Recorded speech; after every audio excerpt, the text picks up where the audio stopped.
বিয়েবাড়ি পৌঁছে গেছি, বিয়েবাড়ি পৌঁছে গিয়ে খেতে বসে পড়েছি, খাবার প্যান্ডেলে চলে এসেছি। আর অনেকটা রাত হয়ে গেছে, যেহেতু সেদিনকে হচ্ছিলো প্রচুর ঝড় বৃষ্টির জন্য কেউ বিয়েবাড়ির খাবার প্যান্ডেল পর্যন্ত আসতে পারছিলাম না। আর ঝড় বৃষ্টি মাথায় করেই আমরা বিয়েবাড়ি পৌঁছেছিলাম, যেহেতু নিজেদের বিয়েবাড়ি সেহেতু বাধ্য হয়ে যেতে হয়েছিল। আর চারিদিকটা খুব সুন্দর, দেখুন সাজানো গোছানো ছিল, দেখতে বেশ ডেকোরেশনটা খুব সুন্দর লাগছিলো। আর কত লোকজন দাঁড়িয়ে আছে দেখতেই পেলেন, কারণ সেদিনকে বিকেল থেকে এত পরিমাণে বৃষ্টি হচ্ছিল, সেহেতু মানুষজন আসতে পারেনি। আর বৃষ্টিটা কমেছে তখন 10টার এরকম হবে। এবার সবাই এসছে, সবাই ছাতা মাথায় দিয়ে হলেও বিয়েবাড়িতে এসছে, কারণ বিয়েবাড়ি মিস করা যাবে না, ঝড় জল বৃষ্টি যাই হোক সবাই এসছে, আমরাও যেমন এসছি বাদবাকি মানুষরাও এসছে। এবার খেতে দিয়ে দিয়েছে, অনেকটা রাত হয়ে গেছে, তখন বাজছিল প্রায় 11:30 12টা। এবার খিদেও পেয়েছে, পেটের মধ্যে ছুঁচোডন দিচ্ছে।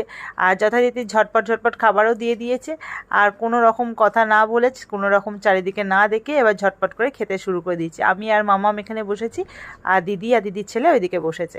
এবার সবাই মিলে আমরা জমিয়ে খাচ্ছি, কারণ প্রচণ্ড খিদে পেয়েছে। খাওয়া দাওয়া মিটে গেছে, এবার নিয়ে নিয়েছি আইসক্রিম। আর আইসক্রিমের স্টলগুলো ছিল বাইরে, আর ওয়েদারটাও বেশ ঠান্ডা ঠান্ডা ছিল, বৃষ্টি পড়েছে, বেশ ভালোই ছিল। কিন্তু আইসক্রিম খাবো না সেটা কি হয়, এখানে ফ্রিতে পাচ্ছি, আর ফ্রিতে পেলে তো আমরা খাবোই, একটার জায়গায় 4টে খাবো। আর সেরকমই তাই, মোটামুটি 4টে তো আইসক্রিম আমি খেয়েই নিয়েছি।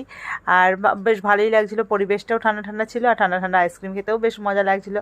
আর হয়তো পয়সা দিয়ে কিনতে হলে আমি হয়তো 4টে খেতাম না, যেহেতু ফ্রিতে পাবো তাই জন্য আমি একটার জায়গায় 4টে খেয়ে নিলাম। এবার খাচ্ছি, আর ঠান্ডা ঠান্ডা হাওয়া দিচ্ছে, বেশ হাওয়াটাও অনুভব